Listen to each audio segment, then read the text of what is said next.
labro bastante. Su filho 2 vezes. Aqui está.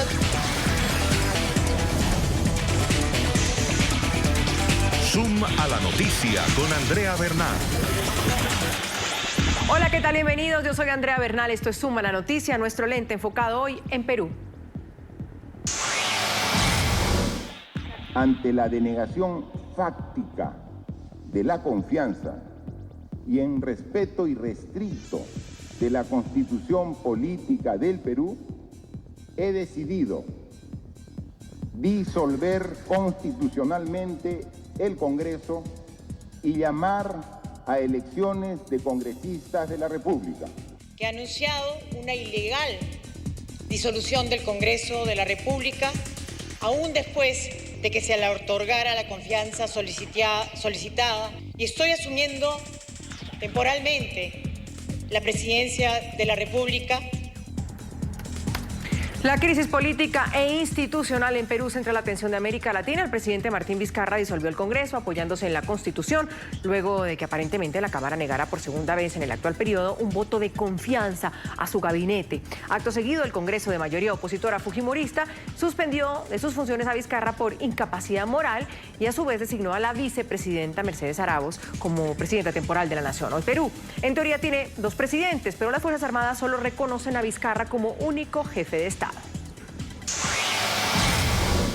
¿Quién gobierna hoy Perú? Marta Chávez, expresidenta del Congreso, nos acompaña a esta hora. Marta, ¿quién gobierna hoy a Perú? Bienvenida. Sí, buenas tardes. Bueno, el gobierno de facto lo tiene el presidente de la República. Lamentablemente, las Fuerzas Armadas y policiales no son deliberantes, por lo tanto, ellas no tienen decisión en este tema, pero evidentemente el señor Vizcarra es el que tiene el poder de facto, ¿no? Gustavo Adriancén, exministro de Justicia y Derechos Humanos. Exministro, ¿quién gobierna hoy Perú? Bueno, en los hechos, ahora que está tan de moda aquello de fáctico, es Martín Vizcarra quien está gobernando, quien está desarrollando acciones de gobierno que tienen que ver precisamente con la posesión del Palacio de Gobierno, la lealtad de las Fuerzas Armadas y además el control de toda la administración pública, incluyendo la Hacienda. Gracias, ya tenemos las posiciones aquí en el debate y por eso empezamos. Cientos de personas salieron nuevamente a las calles a respaldar al presidente Martín Vizcarra. El Parlamento ha estado cerrado el día de hoy, tras ser disuelto por el mandatario Vizcarra. Solo los diputados, congresistas, algunos que estaban en una lista y algunos funcionarios han logrado ingresar muy temprano en la mañana, pero aquí vemos a otros diputados tratando de ingresar y no ha sido posible. Se ha nombrado como vicepresidenta el Parlamento a Mercedes Arauz. Estas imágenes son en el momento en el que policías impiden la entrada al recinto de uno de los congresistas de oposición. En la zona donde también se agolpan manifestantes hay un fuerte despliegue de seguridad. Lo cierto es que las Fuerzas Armadas de Perú se pronunciaron ante la coyuntura política, reconocieron al presidente Martín Vizcarra como único jefe de Estado. El Comando Conjunto de las Fuerzas Armadas, el Ejército, la Marina de Guerra y la Fuerza Aérea del Perú, de acuerdo a la Constitución Política, tienen como misión principal garantizar la independencia, soberanía e integridad territorial de la República. En ese sentido, de acuerdo al artículo 167 de la Carta Magna, el señor presidente constitucional de la República, el ingeniero Martín Vizcarra Cornejo, es el jefe supremo de las Fuerzas Armadas y la Policía Nacional del Perú. Sin embargo, para el presidente del Congreso peruano, Pedro Oleachea, en el país solo existe una presidenta y es Mercedes Arauz. Así lo dijo en entrevista con el programa La Mañana de NTN 24. La disolución del Congreso no tiene las firmas porque el gabinete renunció. Ya vale decir que habría que revisar la legalidad del instrumento que él pone para disolver el Congreso. Entonces, obviamente, un Congreso que se reúne en facultades y vota la suspensión, yo creo que en el periodo ya tenemos una presidenta de la República. Gustavo Adriancén, exministro de Justicia y Derechos Humanos. Usted, Gustavo, decía que el presidente y quien gobierna hoy Perú es Martín Vizcarra. Sí, en efecto, Andrea. Ahora mismo quien está ejerciendo las funciones de gobierno y esto lo podemos comprobar desde que ocurrieron los hechos, es efectivamente Martín Vizcarra. El presidente Vizcarra, sí, el presidente Vizcarra, para entenderlo bien, en otros países se habla de un golpe de Estado. En la comunidad internacional empieza a manejarse la figura de golpe de Estado por una disolución del Congreso. ¿El presidente Vizcarra se ha ceñido a la Constitución al hacer esta disolución, señor Adrián Sen? Correcto, yo ahí creo que no ha sido estrictamente constitucional el procedimiento seguido por Martín Vizcarra para disolver el Congreso. Me explico, Andrea. Martín Vizcarra presenta en esta última oportunidad y por tercera vez una cuestión de confianza. Una cuestión de confianza francamente cuestionable, que consistía en que se modifique el procedimiento de elección de los miembros del Tribunal Constitucional, cuando el texto constitucional expresamente indica que el Congreso de la República, con una mayoría calificada de 2/3, es quien los elige. Ahora bien, la gran pregunta que estaba en el ambiente era si el presidente Vizcarra podría solicitar una modificación legislativa, aunque hacer a una acción en la que el Poder Ejecutivo no tenía en absoluto que inmiscuirse, porque el texto constitucional le había dado esta facultad precisamente al Congreso de la República. A partir de allí empieza ya un vicio de origen o un cuestionamiento de origen. Después, el presidente Vizcarra asume, y él utiliza el término fáctico, asume que el hecho fáctico era que el Congreso le había negado la confianza y en consecuencia él procedía a disolver el Congreso como estaba previsto en el texto constitucional. Sin embargo, también hay que tener presente una cosa, Andrea. Cuando el presidente está dirigiendo su mensaje a la nación, en ese mismo momento el Congreso de la República acababa de votar y de otorgarle la confianza. Quiere decir entonces que ¿cómo es posible que en primer lugar sobre un proyecto... El presidente, él no preveía que iba a suceder lo que usted estaba diciendo, se adelanta unos acontecimientos que hoy le están costando al Perú un choque entre instituciones? Y es precisamente aquello lo que más nos preocupa, Andrea, sí. Porque en primer lugar esta disposición presidencial, esta medida presidencial hace que sea ya en el origen cuestionable y que genere hoy día algunas corrientes de opinión que sostienen que la disolución del Congreso ha sido ilegal y que él se habría convertido en un presidente de facto con un golpe de Estado. Marta Chávez es expresidenta del Congreso. ¿Quién más que ella para que nos diga realmente si esto está dentro de la Constitución? Si lo puede hacer, si es legal y de qué se trata. Se está intentando evitar, aquí dicen que evitar que el fujimorismo nombre más jueces afines en el Constitucional para tapar casos de corrupción. ¿Va por ese lado, Marta? En primer lugar, hay que señalar que es el señor Vizcarra el que tiene 46 investigaciones fiscales por actos de corrupción gravísimos en contra del Estado. Una de ellas lista para acusación, pero que no puede plantearse porque el señor Vizcarra, mientras ejerce el cargo de presidente, tiene una inmunidad especial. Ahora, quiero señalar algo, Andrea. El fujimorismo no es la fuerza mayoritaria absoluta en el Congreso. Hay 12 grupos políticos. El fujimorismo tiene 54 congresistas de un total de 130. La decisión ayer de suspender por un año al señor Vizcarra por incapacidad ha sido tomada por 2/3 de los congresistas, es decir, ha sido multipartidaria. El fujimorismo, reitero, ha aportado ahí 52 votos de 86. Ahora bien, pero Marta, Vizcarra, ahí podemos hacer una pausa para entender una situación, porque aquí en esto del Perú toca ir por partes.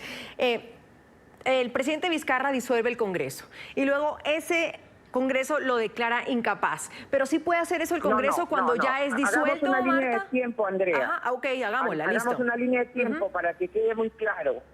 El señor Vizcarra no disolvió el Congreso, porque recién ese decreto supremo tenía que haber entrado en vigencia hoy. Okay. Antes de eso, el Congreso lo ha suspendido temporalmente. Es más, el decreto supremo ha sido dado en base a una falsedad, porque como bien ha dicho el exministro Adrián Sen, no es cierto que el Congreso le haya negado la confianza, al contrario, instantes antes de que el señor Vizcarra comience su anuncio, el Congreso le había dado la confianza. Pero por otra parte hay que tener en cuenta, hay una nulidad absoluta de ese decreto supremo porque el señor Vizcarra ha anunciado y decidido la disolución del Congreso, ¿no?, sin tener Consejo de Ministros ni ningún ministro, porque habían renunciado porque el supuesto de su disolución es que se le ha negado la confianza, y cuando se niega la confianza cae todo el gabinete. Por lo tanto, en el contexto o en el argumento, en la argumentación del señor Vizcarra, él mismo se contradice, porque si cayó su gabinete porque supuestamente le negaron 2 veces la confianza, ¿qué ministro lo ha acompañado en esa decisión? Los actos del presidente de la República, según el artículo 120 de la Constitución, son nulos si es que son hechos en solitario. Necesita el refrendo ministerial, y en ese momento, cuando él anuncia su decisión de disolver el Parlamento, no tenía ningún ministro, porque el primer ministro que él quiere nombrar después, lo ha nombrado a las 9 de la noche, cuando ya el Congreso había resuelto suspenderlo. Okay. Entonces, aquí no hay disolución del Parlamento, el Parlamento sigue funcionando tal cual. Ya vamos a ver si Gustavo Adrianzén está de acuerdo con eso. Quiero que nos refiramos al artículo 134 de la Constitución que invocó el presidente Martín Vizcarra para disolver el Congreso. Esto dice el artículo. El presidente de la República está facultado para disolver el Congreso si éste ha censurado o negado su confianza a 2 consejos de ministros. El decreto de disolución contiene la convocatoria de elecciones para un nuevo Congreso. Dichas elecciones se realizarán dentro de los 4 meses de la fecha de disolución, sin que pueda alterarse el sistema electoral preexistente. Gustavo, ¿usted está de acuerdo con esa línea de tiempo que la señora Chávez pone sobre la mesa y dice, a ver, un segundo, la cuestión oficial de la disolución del Congreso se da después entonces de que el Congreso declare incapaz al presidente Vizcarra? Bueno, en realidad, Andrea, los hechos han ocurrido tal cual Marta los ha escrito. Yo en ello no puedo discrepar. Probablemente sí en la interpretación de cada momento. Fíjate, estamos atravesando por un proceso sumamente complicado, donde tenemos interpretaciones legales prácticamente para todo y a todos los gustos. Y por otro lado, frente a la interpretación legal, frente al hecho constitucional, tenemos a la realidad, que resulta innegable. Vuelvo sobre mis pasos y digo, la señora Mercedes Arauz ha sido embestida como presidente en funciones sobre la base de la declaratoria de suspensión temporal al presidente Vizcarra, cuando ese mecanismo constitucional es un mecanismo estrictamente reservado para situaciones como, por ejemplo, de grave enfermedad. Al presidente le operan del corazón y necesita 4 o 6 meses de rehabilitación, entonces durante el tiempo que él está convaleciente asume la presidenta, la vicepresidenta, pero no es para un supuesto como este. Por eso también la investidura de la señora Mercedes Arauz a mí me genera grandes dudas legales y constitucionales. Por otro lado, volviendo sobre los hechos, fíjate, a mí me ha llamado exactamente igual la atención que Marta, comprobar que este decreto de disolución del Congreso está firmado por un nuevo presidente del Consejo de Ministros, cuando debió hacerlo el presidente del Consejo de Ministros saliente y todos sus ministros. Algo sumamente sui generis en realidad, pero estos matices, estos detalles constitucionales hoy, con el fervor que tiene la calle en este momento, dudo que sean apreciados con suficiente frialdad y con profundidad de análisis. Me parece que será en el futuro próximo en el que ya se revisarán con absoluto detalle todos los actos que están dando ahora. Marta, frente a eso, ¿algo más que decir? Sí, decir en primer lugar que Lima es una ciudad con 10 millones de habitantes. Por lo tanto, 200 personas o 300 personas, piquetes de ese grupo de personas no significan nada. De otro lado, sí creo que es importante señalar, la Constitución establece que se puede vacar a un presidente por incapacidad moral o incapacidad física absoluta. Y también prevé en otro artículo que se puede suspender temporalmente al presidente por incapacidad. No dice si es moral o si es física. En este caso es indudable que es una incapacidad moral porque se demuestra que el señor Vizcarra falta a la verdad, porque en primer lugar no ha habido 2 negativas de confianza. Él habla de una negación fáctica. Acá no hay negación fática, es más, el Congreso había dado la confianza. Entonces aquí hay una nulidad constitucional tremenda, varias nulidades, y por lo tanto no hay disolución del Congreso. El Congreso sigue en pie, y más bien la señora Arauz ha asumido temporalmente las funciones del despacho presidencial y del cargo de presidente de la República. Es evidente, Gustavo, y cerramos este bloque con esa incapacidad moral de la que habla Marta Chávez. ¿Es evidente la incapacidad moral del presidente Vizcarra? Bueno, allí sí me tengo que permitir discrepar con Marta. El 113 de la Constitución habla de permanente incapacidad moral o física declarada por el Congreso, pero el 114 dice el ejercicio de la presidencia de la República se suspende por, y luego dice incapacidad temporal del presidente declarada por el Congreso. Es decir, no se refiere a una incapacidad moral que sea temporal, es decir, yo no soy temporalmente capaz y temporalmente incapaz en otro momento. Pero en fin, digo, esto forma parte de las interpretaciones que se hacen para poder justificar la investidura de la señora Arauz o para poder justificar la disolución del Congreso del señor Vizcarra. Yo, en lo personal, tengo francas y profundas dudas de los 2 actos que se han realizado, pero quiero dar el paso siguiente, Andrea, porque esto me parece bastante más satisfactorio y más proactivo. La Secretaría General de la Organización de Estados Americanos, a través de Almagro, han indicado en un comunicado que la OEA espera que sea el Tribunal Constitucional quien pueda dilucidar finalmente este conflicto que hay entre 2 instituciones. Me parece adecuado la sugerencia, la recomendación, porque en primer lugar ha sido invocada ya en su momento por la propia señora Arauz, y en segundo lugar porque la recomendación va dirigida a que un órgano ajeno al Poder Ejecutivo y ajeno al Poder Legislativo, un órgano constitucionalmente autónomo como el Tribunal Constitucional, sea quien finalmente dilucide esta situación de conflicto que ha surgido. En mi opinión, van a primar la teoría de los hechos que finalmente otorgarían a Vizcarra este sentido, probablemente con algunas recomendaciones, algunos ajustes, probablemente. Sin embargo, creo yo que esta solicitud al Tribunal Constitucional también podría ser promovida por la actual Comisión Permanente del Congreso, la que, por cierto, por mandato constitucional no puede ser disuelta y continúa en funciones. Por eso probablemente una invocación al Poder Ejecutivo, a Vizcarra, para que no limite las actividades de esta Comisión Permanente y por el contrario le permita realizar las actividades propias de la función con normalidad. Vamos a una pausa si les parece. ¿Quién gobierna hoy el Perú? Es lo que estamos preguntando, el hashtag es Zoom Perú. Ya volvemos aquí en Suma la Noticia. Hoy debatimos quién gobierna Perú. Hoy por hoy, con todo lo que ha pasado de la disolución del Congreso y luego declarando el Congreso como de incapacidad moral a Vizcarra y nombrando pues a la vicepresidenta como nueva presidenta del Perú. ¿Quién gobierna hoy a Perú? Lo cierto es que con fecha del 30 de septiembre, el Diario Oficial del Peruano publicó el decreto supremo que disuelve el Congreso de Perú. El decreto dispone la disolución del Parlamento por haber negado la confianza a 2 consejos de ministros del gobierno elegido para el periodo 2016-2021, manteniéndose en funciones la Comisión Permanente. Convoca además a elecciones parlamentarias para el 26 de enero del 2020. Gustavo Adriancén, exministro de Justicia y Derechos Humanos, nos acompaña. ¿Qué significa eso? ¿Que el próximo año va a haber elecciones de parlamentarios en Perú? Bueno, efectivamente. Fíjate, Andrea, el propio texto constitucional y recogiendo esta disposición, el decreto supremo que tú has mencionado, está convocando a elecciones para el próximo 26 de enero del año 2020. Ojo, se tratan de elecciones únicamente parlamentarias.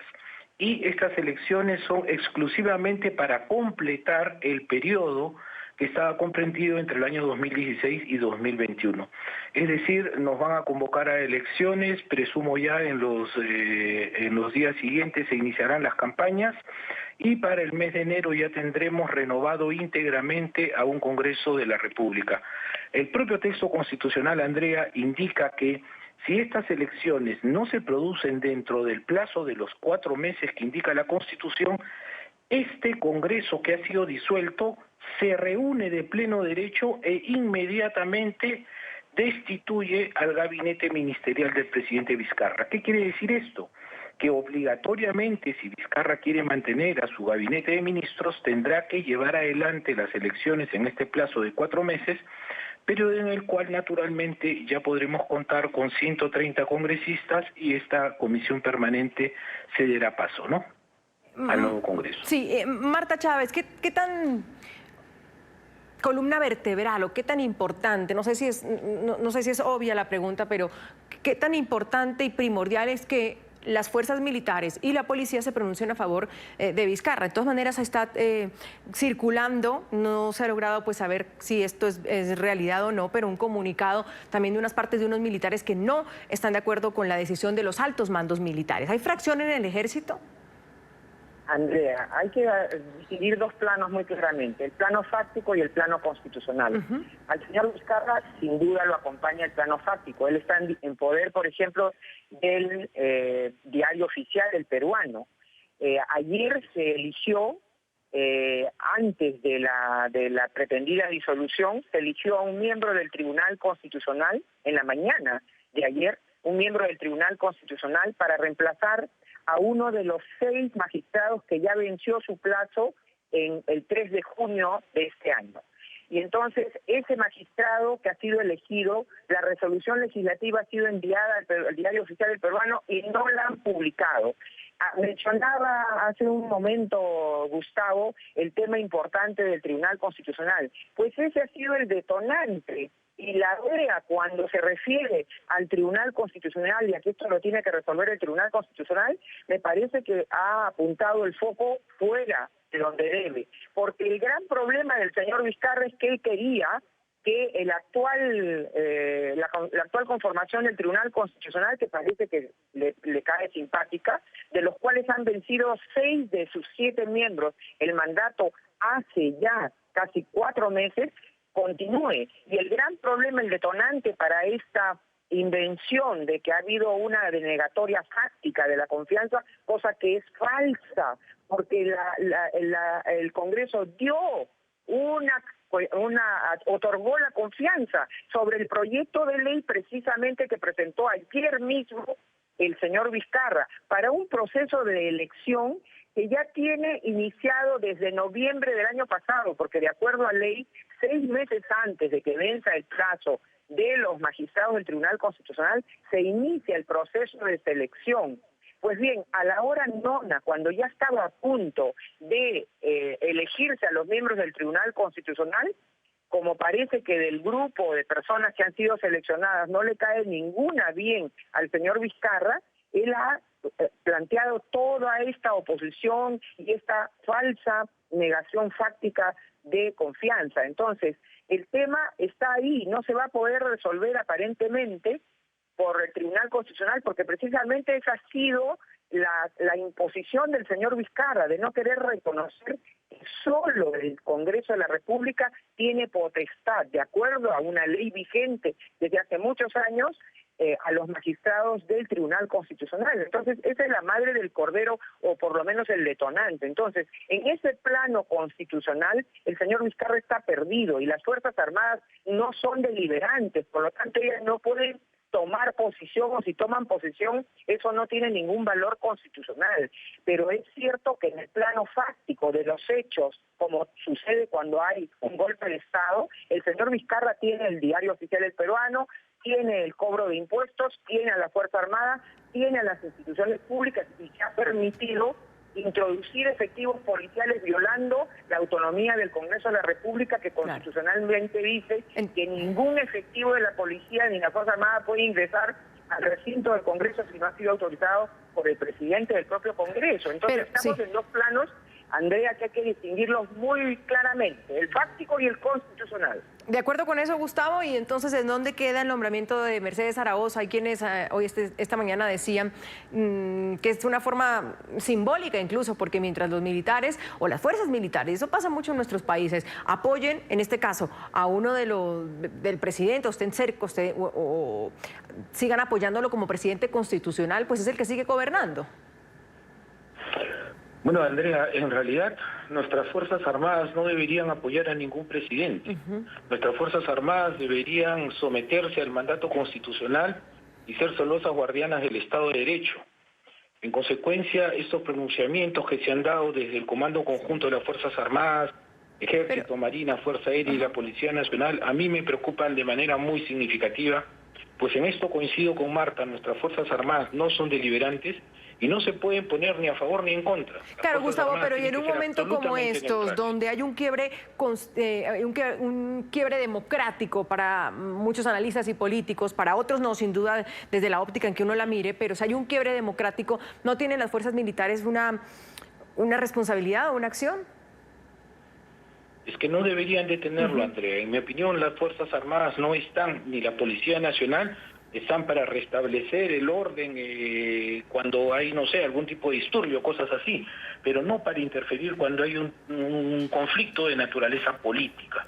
Me parece que estas cuestiones de naturaleza política deberían resolverse en esos planos sin contaminar los espacios de neutralidad de nuestras Fuerzas Armadas. Pero vamos sobre lo fáctico.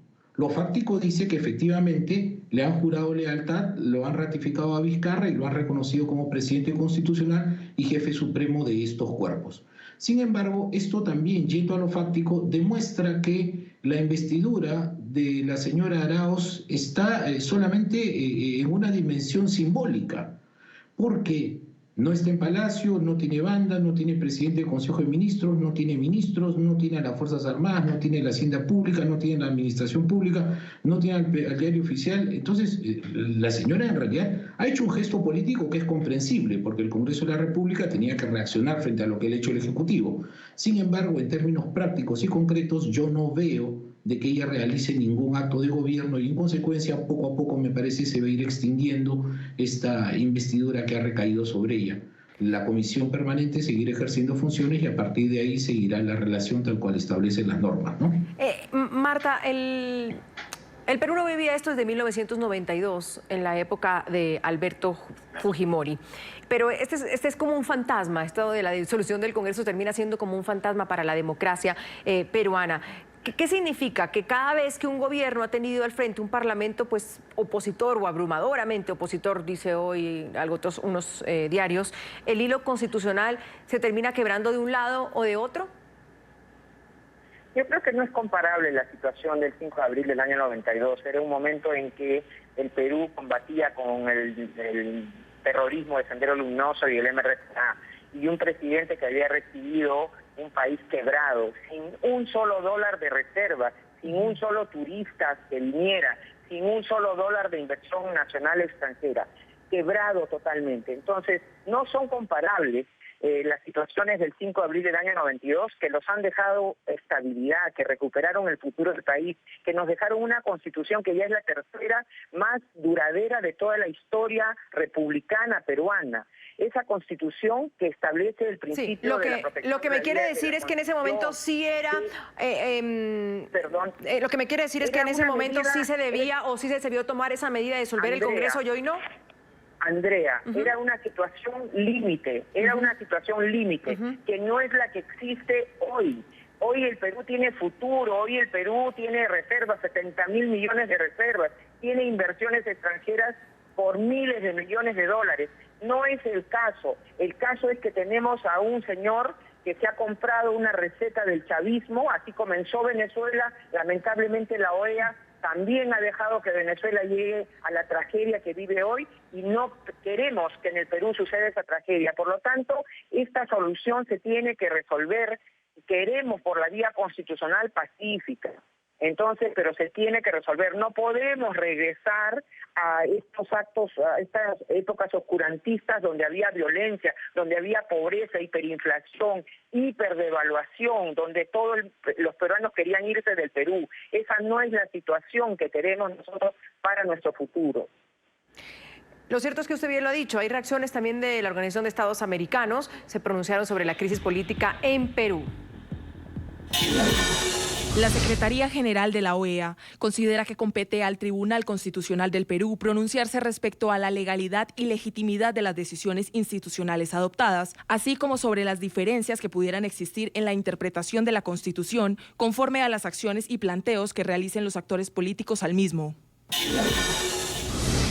Gustavo, frente a lo que dice Marta, en el 92 era un momento y estamos hablando de otro, y aunque se utiliza la misma figura de la disolución del Congreso, ¿no podemos comparar esos dos momentos? No, yo creo que los dos momentos son absolutamente diferentes y ambos absolutamente lamentables. De acuerdo. Porque lo ideal en un Estado de Derecho es que no se quiebre precisamente el orden democrático. No es una cosa gratificante ver que disuelvan tu Congreso. Y menos en nuestras repúblicas que tienen democracias tan frágiles. Yo te lo digo, Andrea, con toda sinceridad, yo me siento francamente avergonzado de tener que dar esta imagen a la comunidad internacional. Yo creo de que los únicos responsables de lo que ha sucedido, de lo que viene sucediendo en el Perú, son la clase política decadente que tenemos, una clase política que no ha tenido capacidad de diálogo, una clase política que se ha venido culpando simultáneamente una de otra cosa, y esto ha desencadenado finalmente un suceso tan indeseable como el que tenemos ahora. Yo creo que es importante hoy tratar de reconstruir, en primer lugar, la conciencia cívica nacional, para a partir de allí poder empezar a generar un real cambio.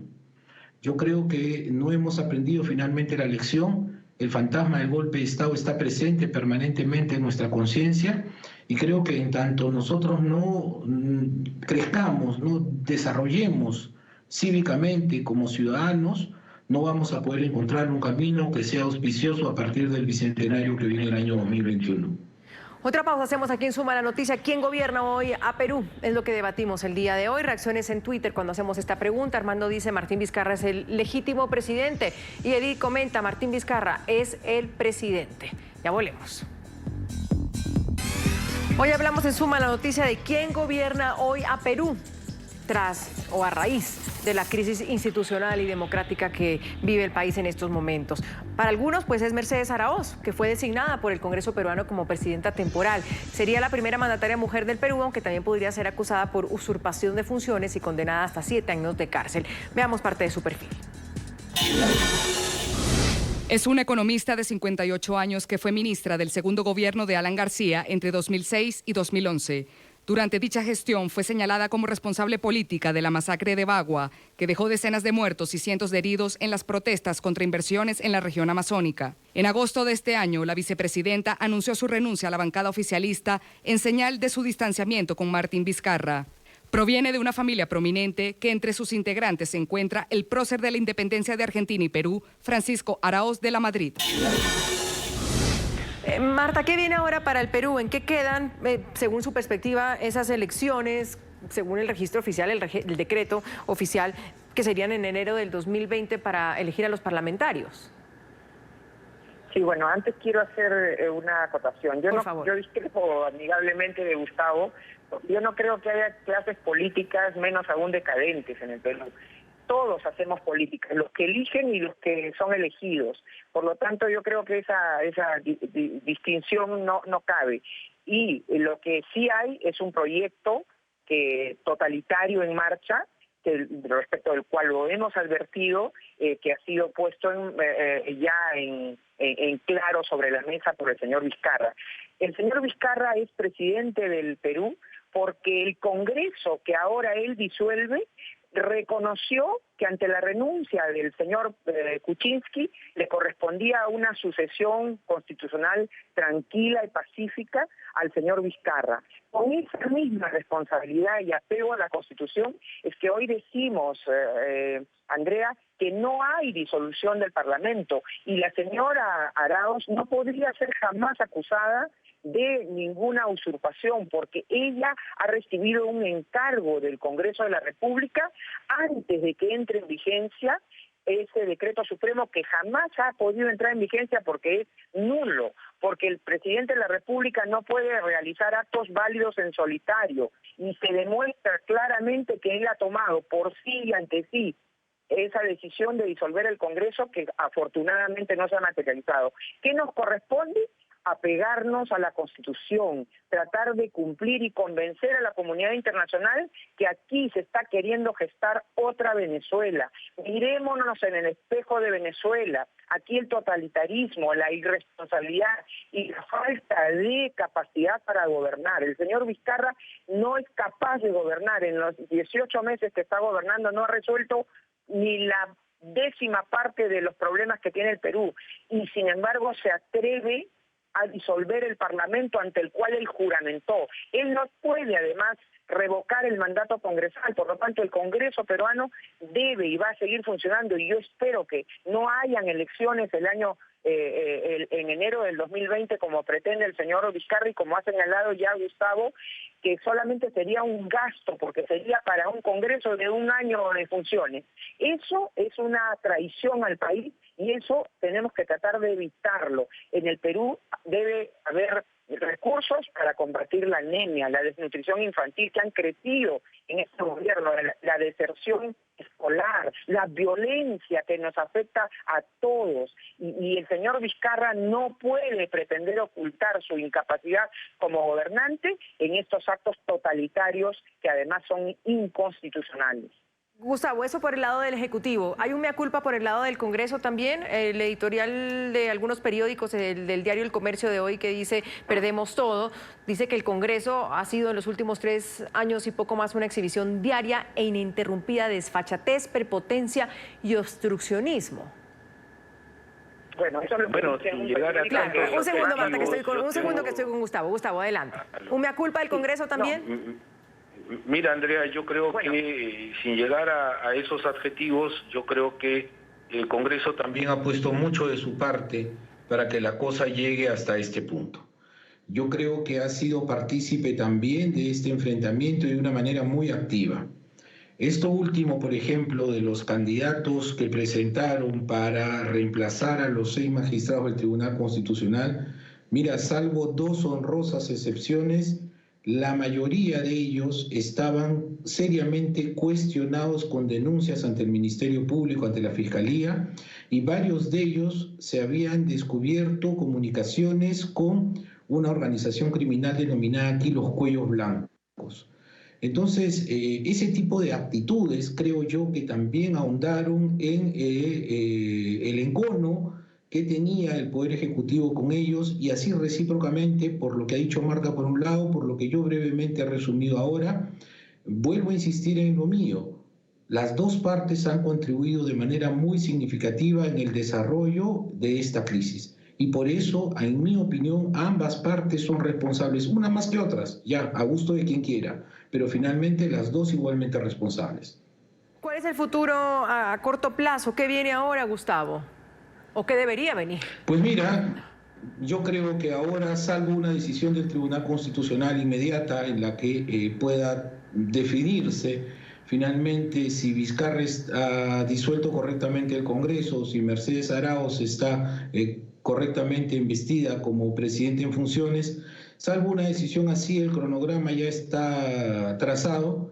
En abril iremos a elecciones para un nuevo Congreso, francamente corto, va a ser el Congreso más breve probablemente de nuestra historia parlamentaria, con lo que significa la no participación de los actuales congresistas disueltos. No van a poder presentarse a las próximas elecciones parlamentarias.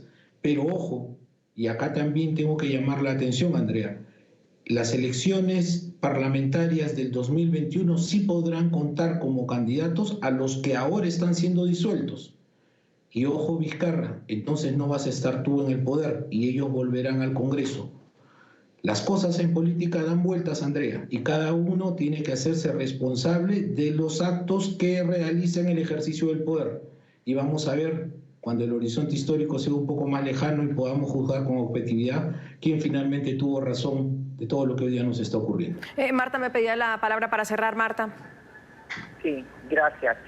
Yo creo que no es cierto, en primer lugar, que al señor Vizcarra se le hubiera obstruido su gobierno. Lo que pasa es que la labor de fiscalización es una labor que no es cómoda, pues. Y el Congreso le ha aprobado todas las leyes de presupuesto, le ha dado 3 veces delegaciones de facultades al presidente de la República. Jamás le ha negado, por ejemplo, se acaba de ir el presidente de la República a Nueva York en circunstancias que había tanta necesidad en el Perú y para ir a hablar allá, a desaprovechar el momento y ir a hablar allá de los problemas internos del Perú. Entonces, el Congreso jamás se ha opuesto. Los ministros de Economía, inclusive el último ministro de Economía, como los anteriores, del señor Vizcarra y del señor Kuczynski, han reconocido que el Congreso ha actuado con responsabilidad. Lo que pasa es que el gran detonante es que el señor Vizcarra, que él sí tiene 46 denuncias, porque Gustavo se refirió a que los miembros seleccionados para el Tribunal Constitucional tenían denuncias. Algunos tienen denuncias por abuso de autoridad, como ex autoridades. Otras personas se han comunicado por teléfono con alguien que está investigado, que no ha sido aún condenado. Entonces, yo creo que hay que guardar la calma y esperemos que las cosas vuelvan al cauce constitucional, Andrea. Lo importante, esperamos eso todo. Muy importante. Marta Chávez, gracias. Vamos a otra pausa, ya volvemos. Gracias, Andrea. Quiero agradecerle a Marta Chávez, expresidenta del Congreso, y a Gustavo Adriancén, exministro de Justicia y Derechos Humanos del Perú, por habernos acompañado. Yo soy Andrea Bernal, nos vemos mañana con otros temas de debate.